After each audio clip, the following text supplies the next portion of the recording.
teman-teman semua dimanapun kalian berada. Di sini kita bakal ngobrolin tentang hal yang biasanya dianggap remeh, tapi makanya ribet. Apa itu? Komunikasi. Nah, sebelumnya kenalin, nama aku Anwar Thohir dan seorang mahasiswa komunikasi biasa yang sedang belajar komunikasi.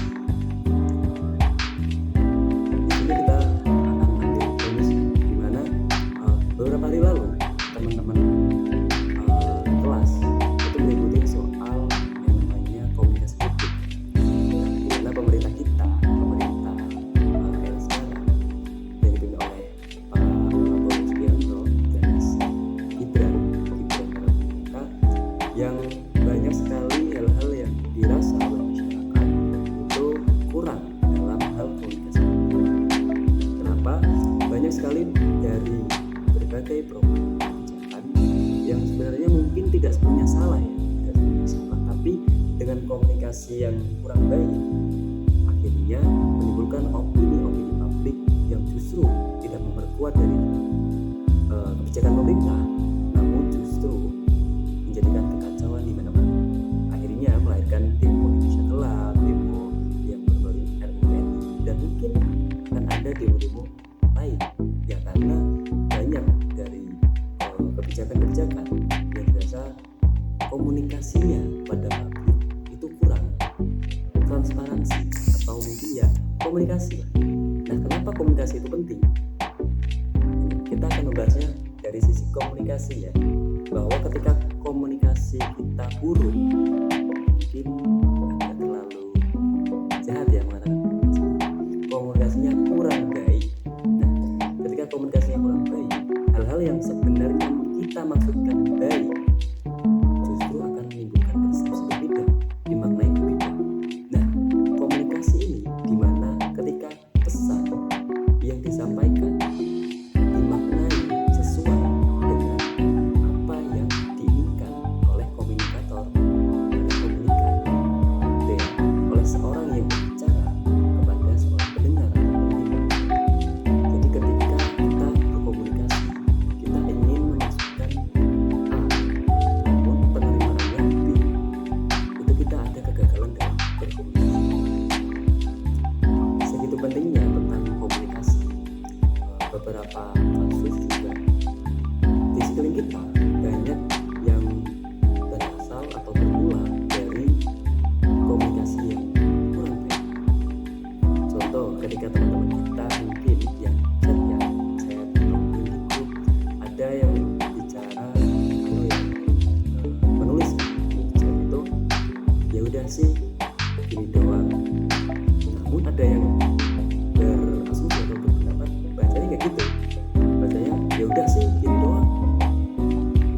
Pemaknaan yang berbeda akan menimbulkan suatu dampak atau respon yang berbeda. Jadi pentingnya kita memahami konteks ya.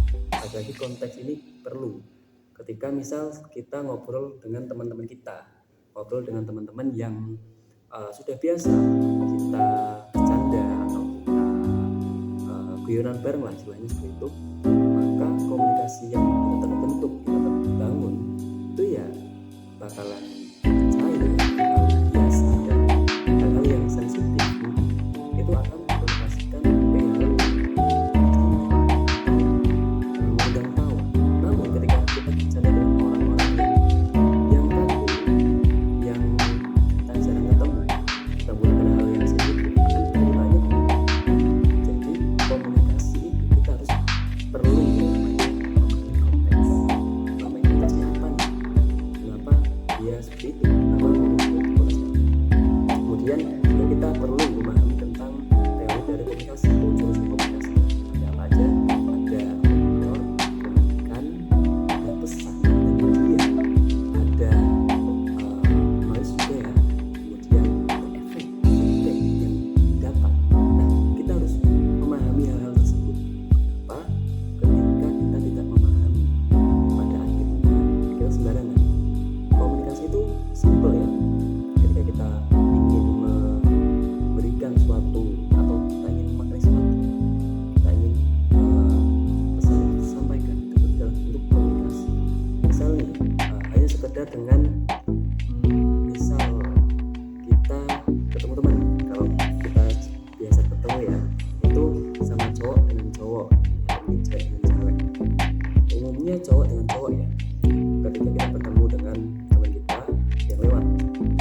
kita tinggal menggerakkan alis saja ini, itu akan bisa dimaknai. Oh ya, oke.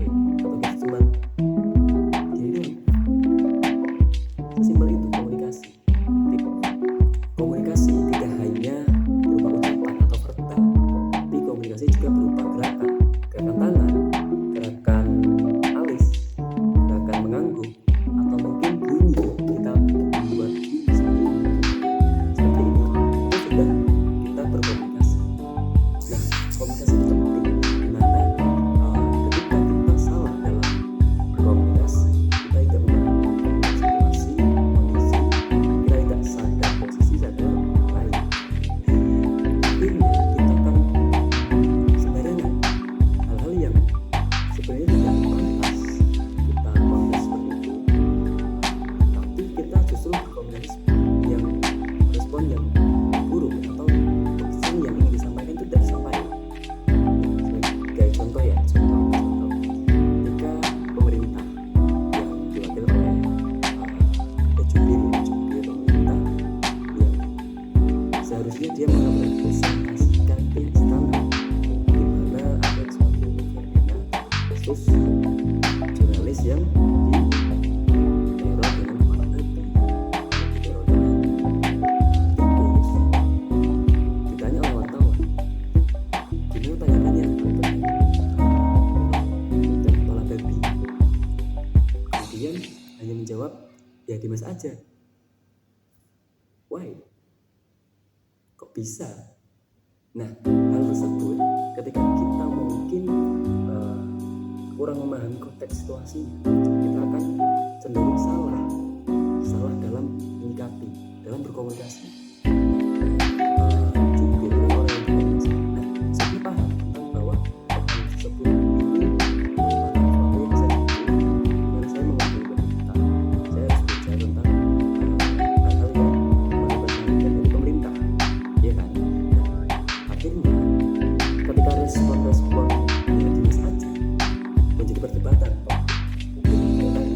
Pemerintah istana begini, bukan orangnya yang dicabut sebagai salah, tapi langsung pemerintahan gini.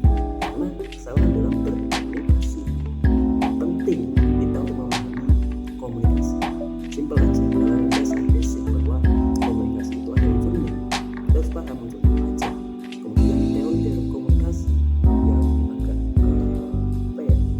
gak ribet, tapi kita harus paham bahwa ternyata dalam berkomunikasi itu tidak sembarang asal ngomong, ya. Komunikasi itu simple ya, tapi jangan disepelekan. Komunikasi itu ketika kita bisa menyampaikan makna kepada orang lain. Simpelnya adalah ketika orang itu sudah menangkap makna dari kita, maka itu sudah salah satu berkomunikasi. Tidak hanya verbal ya, tidak hanya ucapan kata-kata, tapi juga tindakan itu suatu bentuk komunikasi.